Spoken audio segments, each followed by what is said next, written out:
to show you how to set the color balance in the Photoshop app. First we have to open up the app. Here it opens up like this. From here we just go into the top row, click on image, then we move on to adjustments, and here we click on color balance. And here we can set the levels for the shadows, for the midtones, and for the highlights. Let's say for the midtones we want a bit more of a cyan, and you want a bit more magenta, and maybe a bit more blue.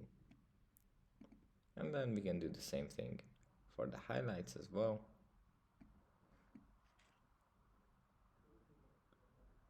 Just some very minor adjustments, and after we are done, you can just click on OK, and that's it.